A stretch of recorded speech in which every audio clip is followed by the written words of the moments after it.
What's going on, everybody? If you don't know, now you do know. You're officially tuned in to another special edition of the HFWB podcast series. This is your host, Clifton Pope, and with me today, I have a very special gentleman who is definitely dedicated as far as in the world of education, and now he's transitioning that into the political phase, running for Democratic County Party Chair. If you don't know who this gentleman is yet, you should, because believe me, everywhere in the Nueces County, there's a sign around the corner with his name all over it. So with that being said, I would like to introduce to you today Mr. Rene Saenz to the HFWB podcast series. Welcome aboard, Rene. Thank you for the invite. Greatly appreciate it. Of course, of course.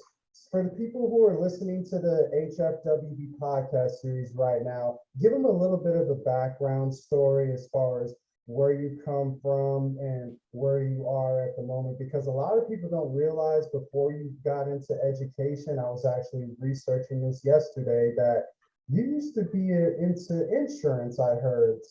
Tell me a little bit about that. Okay, so let's go even further back. Actually, okay, so when I graduated from college, I graduated from UT in Austin. Right. Of course, coming home, the Corpus, you're looking, okay, you're motivated, let's go find some jobs. Unfortunately, Corpus is not the hub for finding a lot of jobs. Right. So, originally the plan was to go to law school. And so what I did was the second plan really was to go into education. That was my second choice. Okay. And so what I did was searching for a different job. I said, you know what, why don't you go with your second choice right now and go into education? So I went into teaching for a couple of years, and then I got accepted into law school. And so I'm like, okay, I'm going to go to law school. And this is bad planning on my part. And then I made a decision not to go to law school. I said, you know what, I'm going to hold off. You got to understand, I was a parent very early. I was a teenage parent very early on in high school. And so I also had another daughter and a stepson.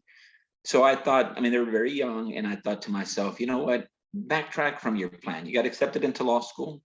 We'll go to that later. I told myself that. So now I remember I had originally resigned from teaching. So I had to figure out what I want to do. And then an opportunity came up as an insurance agent with Farmers Insurance.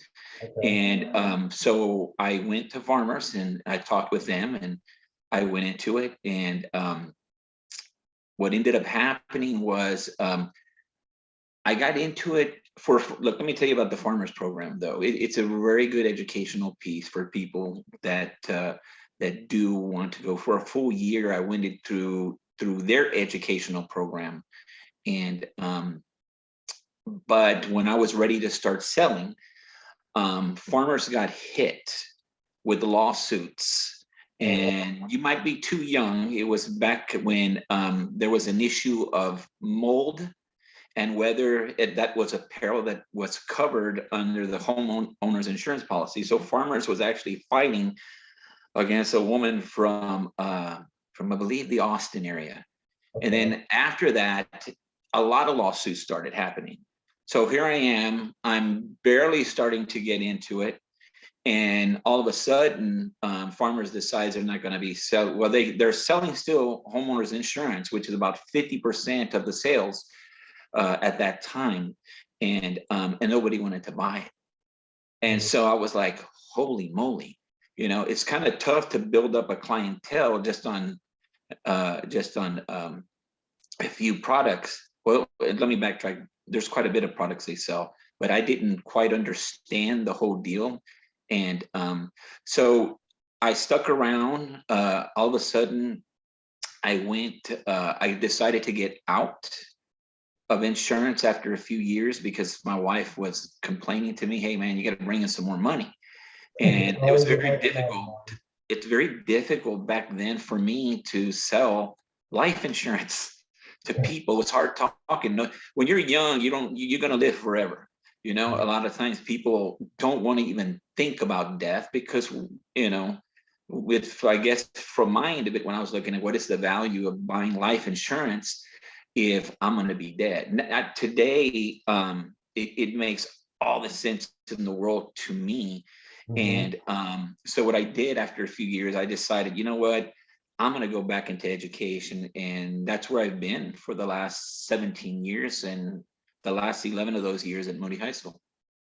That was actually going to transition into my next question as far as where does that passion of education come from, as far as you being, like you said, at Moody High School and being part of the social studies department chair and being an instructor of macroeconomics and government? Where does all that come from as far as the passion of it? You know, I kind of figured even if I went into law school, I would think, you know, I might want to even be a law professor.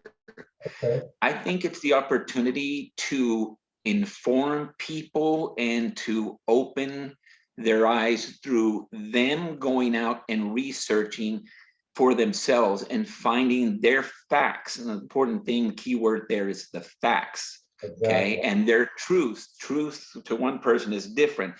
A fact is not. If it's proven, it is a fact. And that's what I always taught my students, because through my education, I started to look and search things out through my research of different things I was researching, whether it was history or political science. And so I wanted to teach my students how to do that. Now, one of the things that I did teach my students that I don't think any other teacher did, but it was a course that I took as an undergrad, which was constitutional law. They made us do case briefs. And look, this is a class of about 200 students, and you're going to have to get up and stand up and you know, answer questions on cases. And so you get kind of terrified. But one of the things that you had to do was write legal case briefs. And I had that. And what I did was I added that component into my courses, and a lot of students walked away doing case briefs on constitutional cases from the actual books that I had as a junior and senior. Now, what they didn't know, and I didn't want to tell them, is that they were doing coursework that I was doing as a junior and senior at the University of Texas. So you're preparing them for that next level type of thing. Well, I'm pushing them up. I'm challenging them to try to do things that, one, that, you know, either they felt like they couldn't do. A lot of them were like, whoa. But when you take the time to teach them that stuff, then what you'll end up getting is a good product produced. And I like that work because, number one, they were finding out the facts of the actual case, you know, the cases, these constitutional cases, and they were learning the history of our country. And so I thought that was so important. But that's one of the things that I added into it, because it's something that I love to do. I love learning, and you're constantly learning. As people, we're constantly learning. And so what I could do to help in that process of a young person, I wanted to do that. And so that's when I decided, you know what, I'm going to stay put in education, and I'm going to do what I can to, you know, inspire young people. That's what it's all about, inspiring the young people, because my dad is also a teacher. He's actually a teacher at the well, not the university, but the Beeville School District currently at the moment. And he takes passion as far as educating the young kids about the Texas history and learning more about how the state of Texas became what it is today. And I just love your story, because it relates to kind of like my dad's story, as far as like the passion of encouraging kids to want to learn more, because that's how you continue to grow, most importantly, because the moment you stop learning is the moment you stop growing. That's one thing that I've learned throughout the course of life, and I feel like that's very, very important, especially when it comes to taking in information as far as history, because we need to know our history. A lot of people don't know the history well enough, and they are being told lies about really what actually happened. So I commend you, Mr. Saenz, for taking on that task as far as encouraging your students to continue to learn and stay in tune with their history, because I feel like that's very important. Now, from Mr. Saenz, the educator, to Mr. Saenz, the political candidate for Democratic County Chair. How did this all come about? I have to know this. Okay.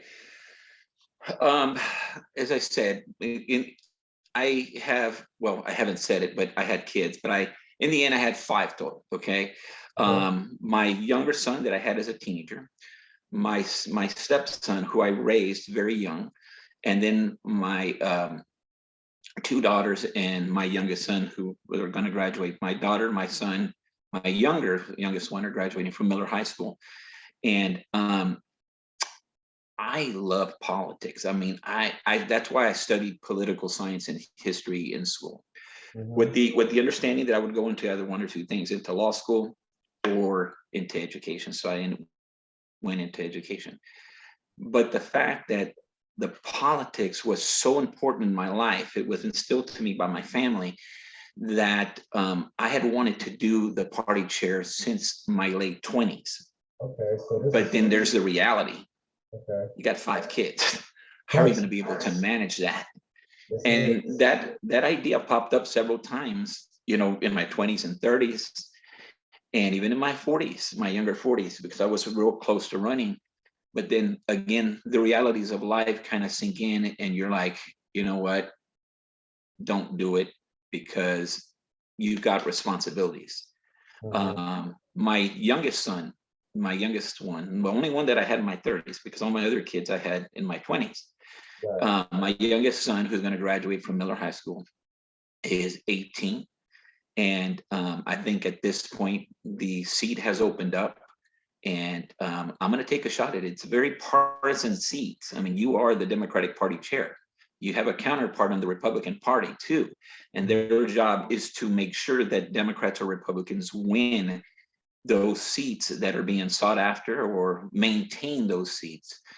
And so now that Coretta Graham is vacating that seat and this is opening up, and all my kids are either in college or about to graduate, what I'm doing is I'm looking at an open seat, and I'm ready to go, and I'm running, and hopefully I'll end up winning. But of course, with your vote and with others people vote, we can make things happen. I want to make stuff happen. I've got some good ideas, and I'd like to try to implement those ideas.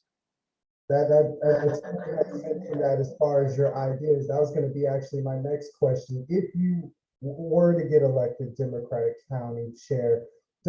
Party county chair, excuse me, what would those ideas be, and what would you bring to the position you feel will make a difference and an impact here in this Nueces County area? Okay, so there are a few things that I was thinking, and let me put on my glasses. So there's going to be, because I do have some notes that I've got. Number one, I think one of the key components is voter registration. We gotta focus. Now remember, I'm focusing on Democrats. Okay, right. So let me go back a little further. When I was younger, in my early 20s, I had a job with something called the Southwest Voter Registration Education Project. They hired me. They were based out of San Antonio, and it was put together by a man by the name of Willie Velasquez. He's a big civil rights hero during that time. But one of the things he wanted to focus on was voter registration and voter education. And I got that passion from there because I was the local coordinator. I was about 22 years old at the time. And so I, had been doing that, and I continued to do that. Because at Moody High School, I have probably registered to vote over 1,000 students.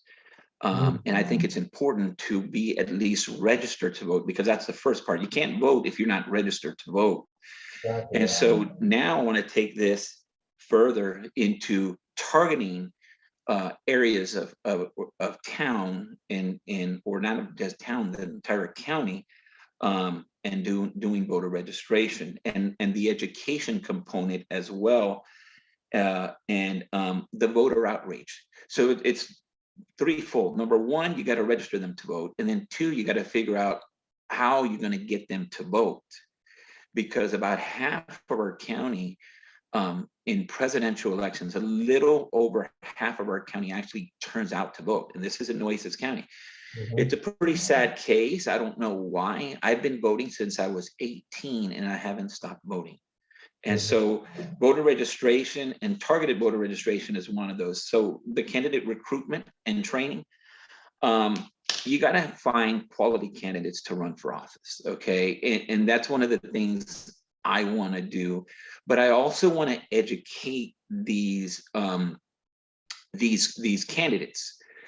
There is a system that is put together by the Texas Democratic Party. It's called the VAN. It's something that I'm using and I'm learning as I go. It's a phenomenal program. And you can learn things like for example, I'm targeting my voters.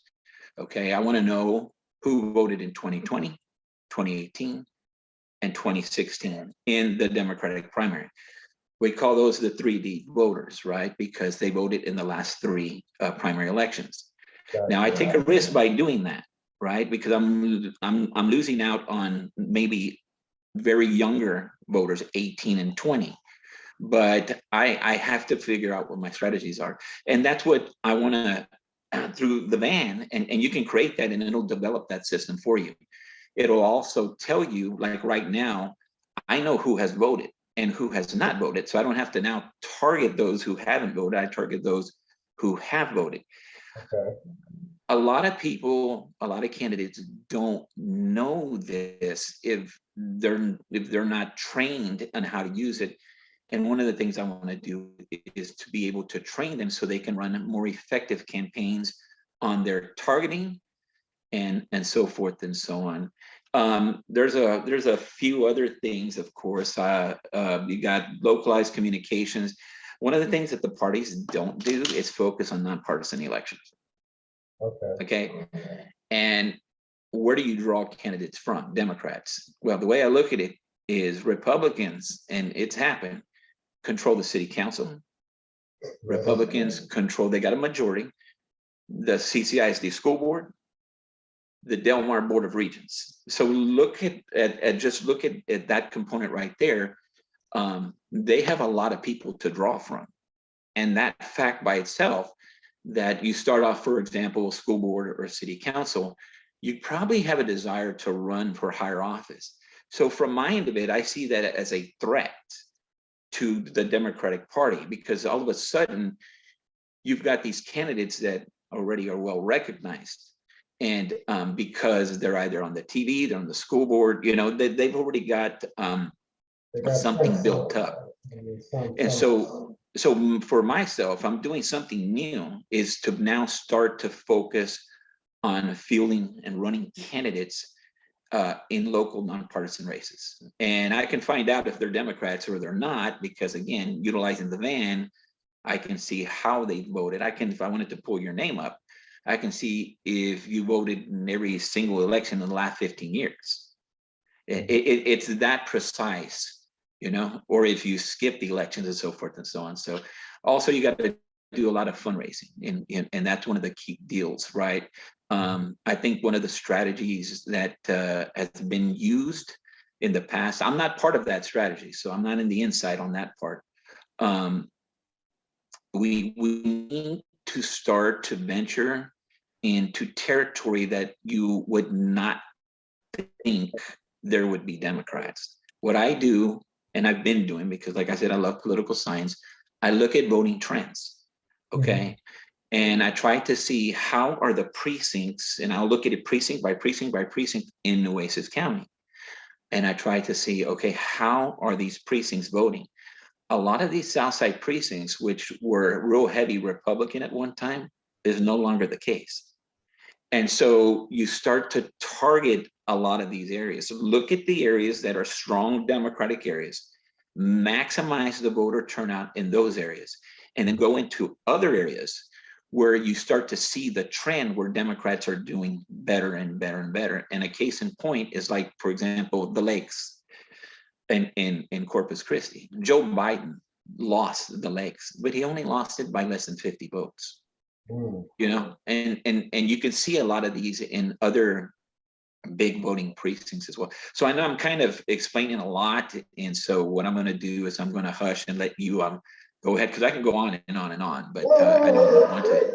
I'm listening. I mean, you have very great ideas as far as the importance of just figuring out where everyone is, but who's voted, who has voted, and as far as just figuring out, okay, what can we do to keep the trend in the right direction as far as getting people to get registered to vote, because that's the only way you're going to make a democracy move at the end of the day is through the power of voting. Yes, it can be a little bit of a slow process, but it's a slow and steady process as far as making progress into, like I said, the democracy and stuff like that.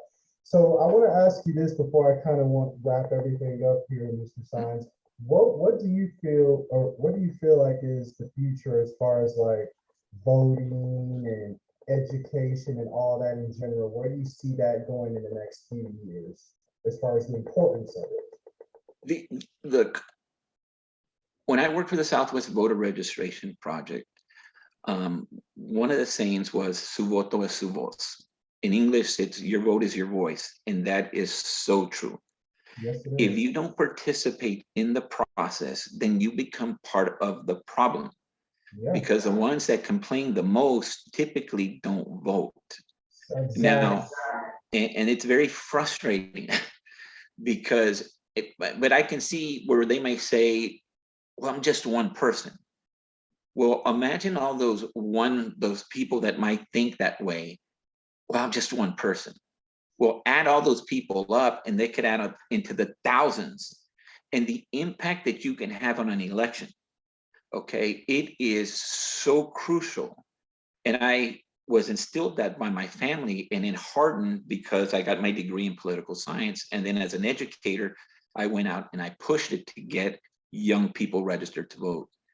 And so I see myself, pursuing those endeavors. One of the things that I didn't mention to you earlier, because young people are the key to a political party. If you don't have young people, then your party just becomes older, okay? And there's nothing wrong with older people, there's not. But you got to continue to build that younger population. One of the things I participated in and organized when I was younger was Young Democrats, college Democrats. They're basically non-existent right now here at Del Mar or at A&M Corpus Christi. And I think we need to target our younger population. One of the things though that I do see, and as an educator, because I'll have my students write, answers to certain questions that I might ask them, is that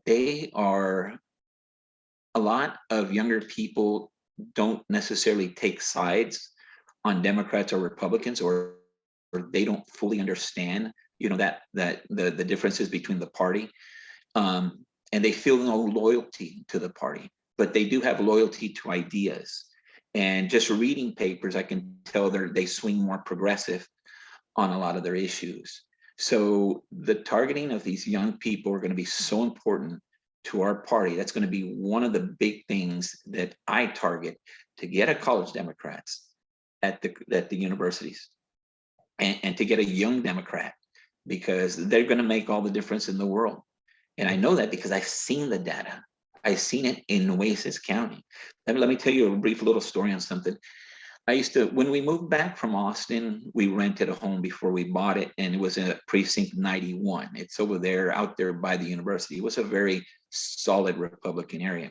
Right. Now, during redistricting of the NUECES County, again, I started to take a look. Okay, let me look at the voter turnout in this area, this area, because I'm trying to help out Democrats get favorable precincts. And what I noticed, I looked at that precinct that I once lived at, which was Republican. It's now Democrat. And it just blew my mind. Now it's barely Democrat, but it was very Republican 20 years ago. And I thought to myself, well, what the heck is happening here? So I went and I looked and at what was there, and I even drove in there, and I saw a lot of apartments, new apartments being built near the university. And so my conclusion at that point on the trend and the movement from Republican to Democrat is it has to be those college students that are voting. Yep. So you have to nurture those things. You have to create those young Democrats to bring them together and to have them start to talk about the issues that matter to them. And we as older Democrats have to listen to them because they are the future and they're the ones that are going to be leading in the causes of that day and this time. I agree 100%. It's about getting the young people involved, and because it's like you just said, they are the future. The children are the future, and we got to lead them in the right direction just to keep the parties alive, just to keep our overall democracy alive, and just to keep the overall government afloat and keep it to how it was when the founding fathers put it together, at least take it back to those virtues, if not go a little bit deeper.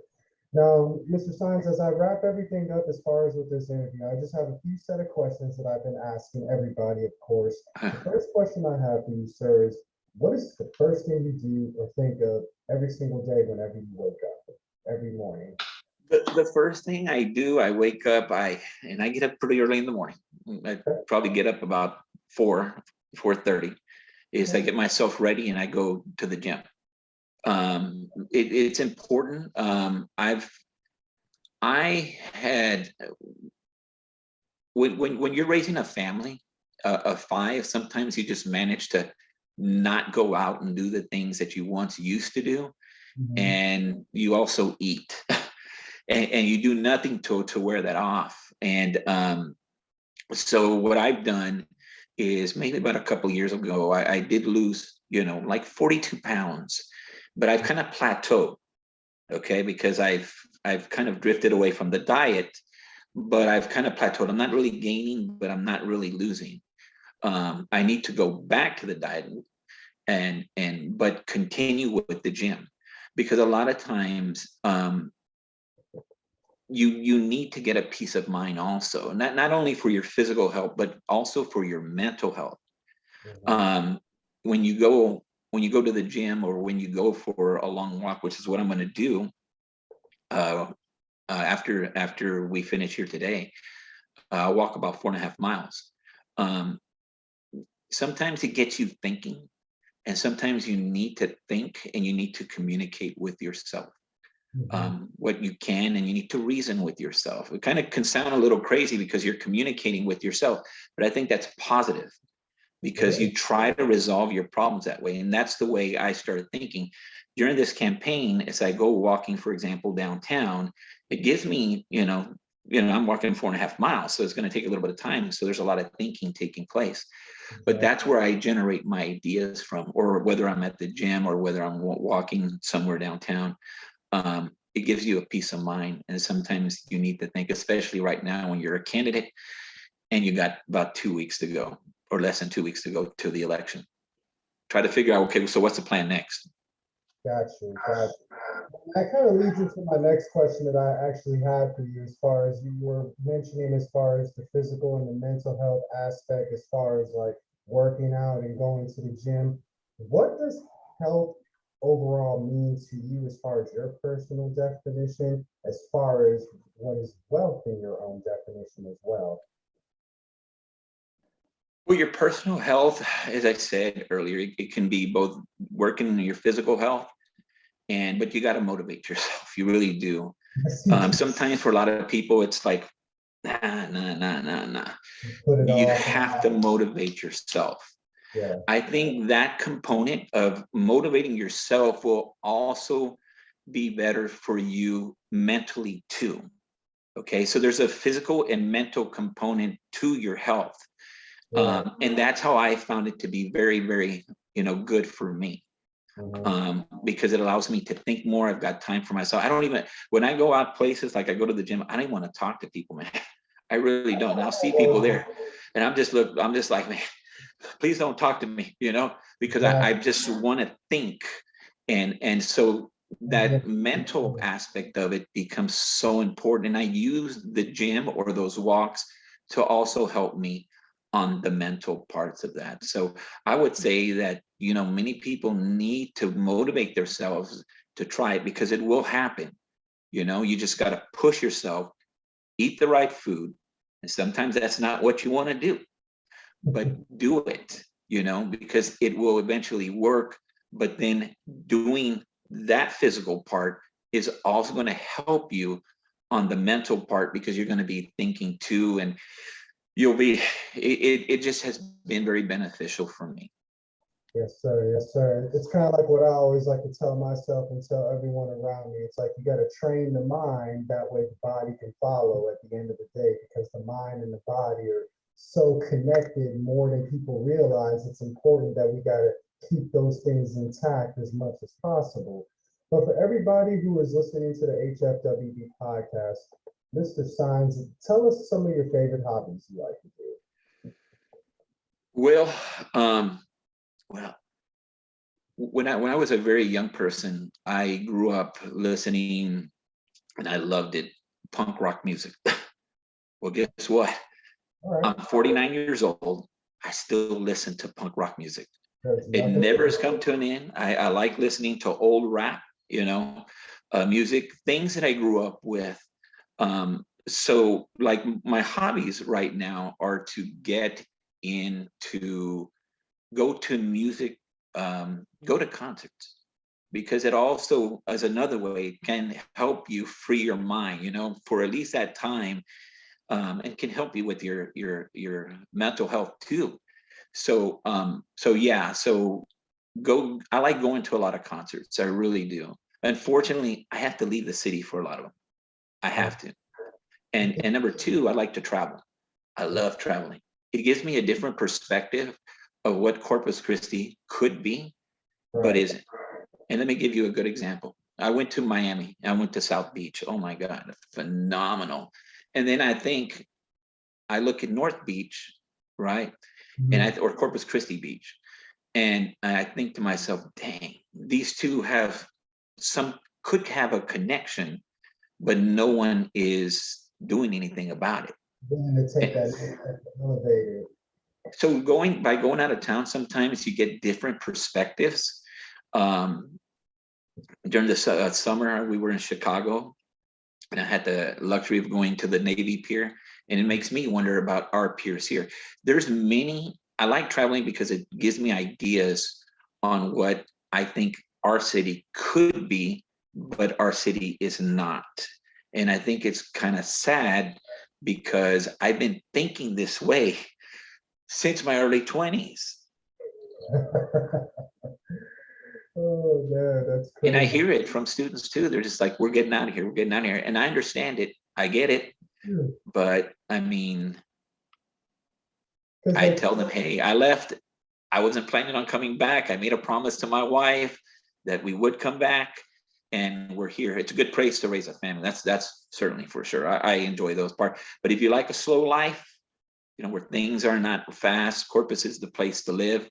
Of course, that's why when I talk about concerts, that's why I find myself venturing off to Austin or Houston. The one thing I'm going to go to a concert this Friday, and it's a kind of like a Tejano punk band. It's a really cool group that I just managed to bump into about 3 months ago when they performed here in Corpus, and I was just, wow, how did they go over? You know, how come I didn't find this one out? So I'm gonna go see them this Friday, and so I'm quite excited that I don't have to travel, and I can actually watch this here in Corpus. It should be like that. That's great, and I agree with you as far as with the whole traveling aspect. There's so many people who I've seen where it's like, oh, I want to get out of Corpus, or I want to venture more, because it's kind of like how you just described. They see the potential that it can be, but they also see that nobody is willing to do something about it. And until somebody does something about it, Corpus will never elevate to its true potential that it can be. Not saying it can match up to like the Houston, the Dallases, and the Austins of the world, but it can be right there as a pretty decent tourist attraction if the powers that be and the right people put in the position do what it takes to elevate, like you said, the North Beaches and everything around the city. I mean, it's slowly expanding, but it's something that should have happened like a long time ago, kind of like what you referred to as well. But my last question that I have for you, Mr. Saenz, before I wrap everything up, Okay. if you had an opportunity to talk to yourself 10 years ago, what would you tell yourself? And where do you see yourself personally in the next 10 years? Okay, so I kind of wrote something down. That's an interesting question. What I would have done 10 years ago, one little thing I would have told myself to do was to coach. For the last 7 years at Moody High School, I was a soccer coach. Okay, I did the JV team, the JV boys, but with CCISD, I did it for 9 years. Right, I did King girls and Miller girls, but since I've been at Moody, I was asked if I could help out, and I did, and I loved it. I love it. I love it. I love it. And coaching could be fun. Strangely as it was, a long time ago, my grandmother had asked me, hey, Rene, what are you going to end up doing in college? And then, I told her what I wanted to do. She said, oh, I thought I saw you as a coach because I used to play sports a lot when I was younger, soccer and baseball. And every fall, spring, since I was young to a teenager. And I was like, nah, I'm not gonna do that. And then I do it, and then I love it. So I would have 10 years ago told myself, hey, you know what? Why don't you go and start coaching, and for the love of it, because I love doing it. It's great working with young people and teaching them certain strategies to win games, because that's the way I think. Yep. Enjoy the game, enjoy the sport, but win. And if you lose, that's fine. But the goal is to go out and to win. So I'm very competitive in that end of it. And about 10 years from now, I see myself retired, because I can retire at 59 with a full pension. That's one of the good things about being a teacher. You may not get paid the best. We make decent livings, but nonetheless, in about 10 years, I see myself retiring at 59 and then pursuing what I had talked about earlier, going into insurance again, because now I see even more the value of insurance and why a person should have, for example, life insurance if you're a young person. And that's to me one of the important things, because if you pass away, then you only have one person with one income, possibly, or none. And at least you can leave them and that family, with maybe $500,000 or something like that. And then the family would have to figure that little part out. So, but also go into real estate as well. But that's what I'm looking at doing in about 10 years, and being involved in politics. I mean, I'm never going to leave it. I love it. I'm never going to leave it. I respect the passion for sure. But everyone who is listening right now who want to find out more about Mr. Rene Saenz, the candidate for Democratic County Party Chair, where would can they find you at? Or how can they contact you? Okay, you can contact me directly on my cell phone. I'm not shy about it. 361-288-5025. Call me directly. One of the things that I've been doing, and I had a 3-part strategy for my campaign, is number 1, to put up those signs that you're seeing. Number 2, to block walk, to go knock on doors. And I've got those lists of voters, and we have done so much of it. And then, of course, now that we're at the very end, the next component is to start texting these individuals. Whether I'm dropping off literature, knocking on doors, I talk with people. And on my literature, I have left my phone number, my direct cell number, and people will call me because they want to know more about me. That's how you can do it. You can ask me as many questions as you want, and I'll answer everything. I'll be very direct with you. And I think that's one of the important things. You can send me an email too. You can send me a text. Remember, texting is kind of, to me, like an email, right? I mean, you can just send that text on that phone number, and I'll answer your questions. Or you can go to the email, renescience27@hotmail.com. You heard it here first on the Hfwb podcast. Mr. Rene Saenz, a candidate right now for Democratic Party County Chair on March the 1st on the primary election day. Be sure to go vote for this man, because the importance of education and the importance of information is very valuable. And this gentleman right here will ensure to keep that legacy going and keep that alive with all his ideas. And I feel like he's going to bring great things to Nueces County if he's elected. So please, y'all go vote for this man and be sure to show him some love, because he's doing great things for the community. That's for sure. Well, I want to thank you, Mr. Rene Saenz, for taking time out of your busy schedule just to appear on the HFWB podcast series. I truly appreciate it. Once again, Mr. Saenz, I thank you so much, sir. Thank you for the invite. Anytime. I greatly appreciate it. Of course, of course. And you've heard it here first on the HFWB podcast series. This is your host, Clifton Pope, signing out once again, y'all. Y'all continue to stay healthy, wealthy, and blessed. And have yourself a wonderful day, everybody.